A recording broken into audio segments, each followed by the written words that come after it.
വിവിധ ആവശ്യങ്ങൾ ഉന്നയിച്ചുകൊണ്ട് കേരള അറബിക് ടീച്ചേഴ്സ് ഫെഡറേഷൻ സംസ്ഥാന കമ്മിറ്റിയുടെ നേതൃത്വത്തിൽ സെക്രട്ടേറിയറ്റിന് മുന്നിൽ ധർണ നടത്തി. ധർണ മുൻ മന്ത്രിയും MLAയുമായ കുഞ്ഞാലിക്കുട്ടി ഉദ്ഘാടനം ചെയ്തു.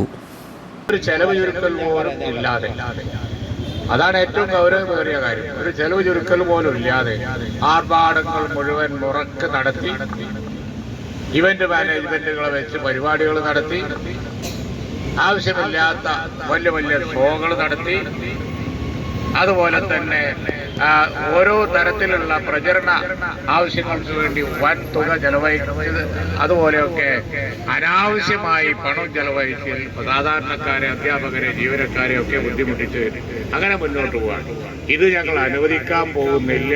ഇതിനെതിരായി വളരെ ശക്തമായി പ്രതികരിക്കും, യാതൊരു സംശയവുമില്ല.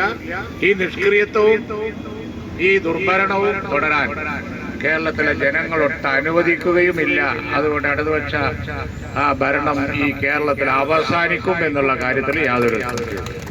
തീർച്ചയായും KTF ഉയർത്തിയ വിഷയങ്ങൾ UDF അധികാരത്തിൽ വന്നാൽ വളരെ ഗൗരവപൂർവ്വം പരിഗണിക്കുന്നതാണ് എന്നാണ് ഈ സന്ദർഭത്തിൽ പറയാനുള്ളത്. ഞാൻ ഓരോ വിഷയങ്ങൾ എടുത്ത് പറയുന്നില്ല. ഇവിടെ മജീദ് ചൂണ്ടിക്കാണിച്ച തങ്ങളൊക്കെയുള്ള മീറ്റിംഗ് ഉണ്ട് എന്ന് പറഞ്ഞു. അത് ഞങ്ങൾക്കൊക്കെ ഉണ്ട്. അതുകൊണ്ട് ശംസുവൊക്കെ ഇവിടെ ഉണ്ട്. നിങ്ങൾ കാര്യങ്ങൾ സംസാരിക്കും. അതുപോലെ തന്നെ ഈ ധർണയുടെ ഫലപ്രാപ്തിക്ക് വേണ്ടി നിങ്ങളോടൊപ്പം ഞങ്ങളുണ്ട് എന്ന് പറഞ്ഞുകൊണ്ട് ധർണയുടെ ഉദ്ഘാടനം ചെയ്യും.